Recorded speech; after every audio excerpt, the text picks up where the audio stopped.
Pemirsa, biaya pindah kewarganegaraan naik mulai Agustus 2026. Kenaikan tarif untuk meningkatkan kualitas layanan serta mendukung transformasi digital.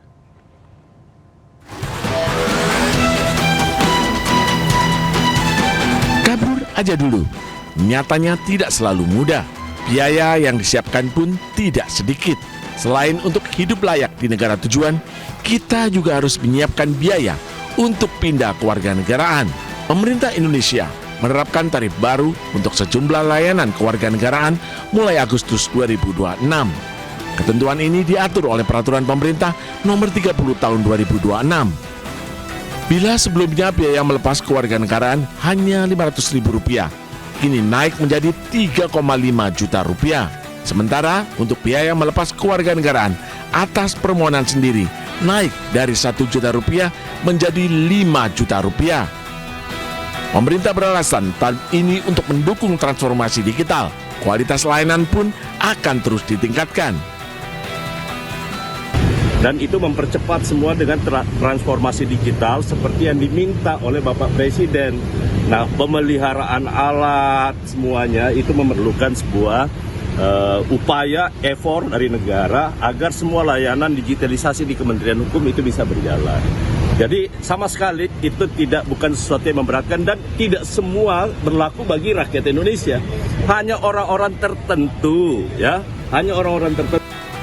Indonesia sendiri bukan satu-satunya negara yang menerapkan biaya pelepasan kewarganegaraan. Amerika Serikat menerapkan biaya hingga Rp8 juta. Sementara Jamaika menarik biaya hingga Rp17 juta bagi warganya yang ingin pindah kewarganegaraan.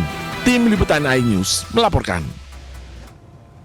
Terima kasih Anda masih di iNews Siang bersama saya Aya Nufus. Kita ke informasi berikutnya. Pemirsa, polisi mendeteksi keberadaan Jesslyn Wijaya, atlet golf yang diduga diculik 5 orang tak dikenal di sebuah restoran di Sawah Besar, Jakarta Pusat. Dari pemeriksaan manifest penerbangan pesawat korban diduga telah meninggalkan Indonesia menuju Kuala Lumpur, Malaysia.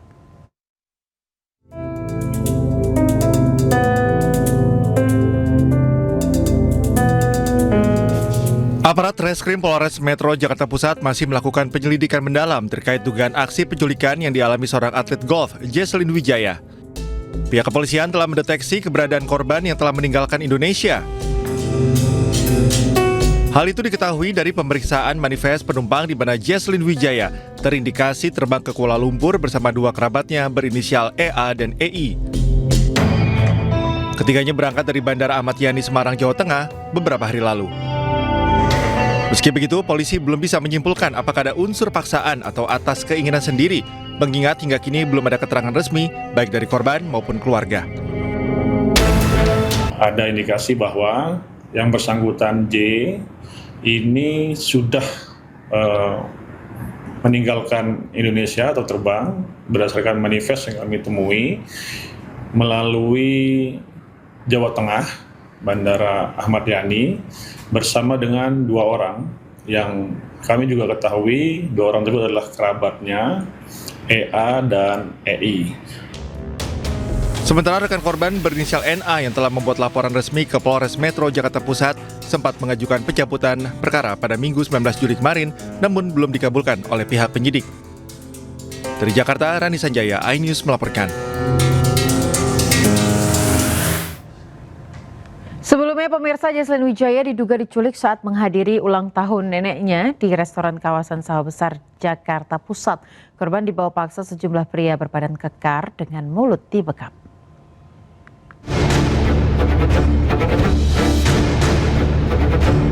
Atlet golf putri Jesslyn Wijaya diduga diculik saat menghadiri perayaan ulang tahun neneknya di restoran kawasan Mangga Besar, Sawah Besar, Jakarta Pusat 13 Juli lalu. Polres Metro Jakarta Pusat masih menyelidiki dugaan penculikan ini. Meski pelapor merupakan teman dekat korban mencabut laporan, sejumlah saksi dan rekaman CCTV di lokasi kejadian diperiksa untuk mengidentifikasi para pelaku. Menurut kesaksian, saat kejadian korban dibawa paksa pria berbadan kekar dengan mata serta mulut dibekap. Meski sempat berteriak minta tolong dan memberontak, korban tetap digotong paksa masuk ke dalam mobil.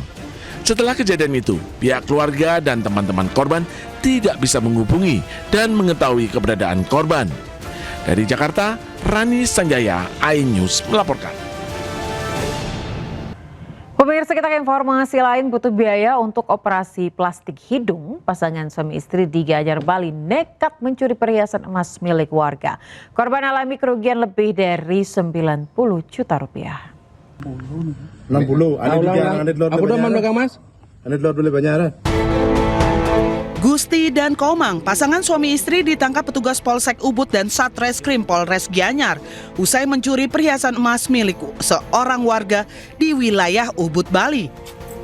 Emas yang dicuri para pelaku ditaksir bernilai lebih dari 90 juta rupiah. Hasil penjualan emas digunakan untuk melunasi hutang, membiayai kebutuhan hidup sehari-hari, serta membayar perawatan wajah berupa operasi plastik hidung yang dijalani pelaku wanita. Modus kedua pelaku mendatangi rumah calon korban dengan berpura-pura menanyakan lokasi klinik kecantikan atau tempat perawatan kuku. Saat mengetahui rumah dalam keadaan sepi, pelaku wanita masuk ke dalam rumah dan mengambil emas perhiasan korban. Sementara si suami berjaga di luar rumah sekaligus memantau situasi. Suaminya menunggu di depan rumah dan istrinya masuk ke dalam rumah berpura-pura masuk menanyakan apakah di tempat itu ada salon maupun ada tempat-tempat nail. Jadi apabila tempat itu kosong, dia memanfaatkan situasi. Kalau situasi kosong, dia mengambil barang-barang penting korban seperti emas. Atas perbuatannya, kedua pelaku terancam hukuman 7 tahun penjara. Dari Gianyar, Bali, Ketut Catur Kusumaningrat, iNews melaporkan. Pemirsa, sedikitnya 300 ASN di lingkungan Pemkab Asahan diduga gunakan fake GPS untuk memanipulasi absensi. Fake GPS ini digunakan untuk menentukan titik koordinat lokasi.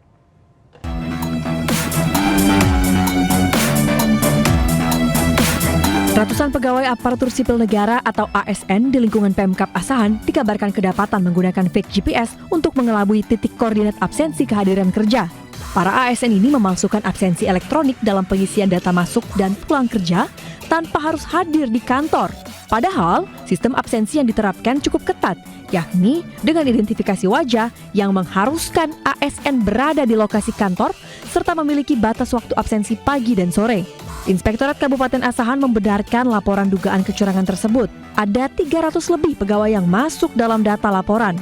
Pihak inspektorat selanjutnya akan meminta keterangan dari pegawai yang kedapatan curang dalam absensi.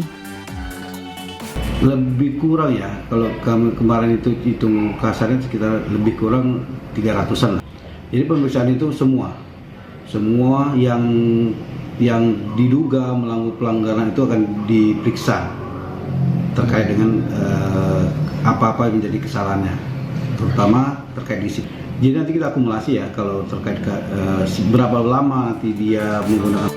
Nantinya, jika terbukti melanggar aturan, ASN yang memanipulasi kehadiran kerja akan dikenakan sanksi ringan hingga berat. Dari Asahan, Sumatera Utara, Ulil Amri, iNews melaporkan.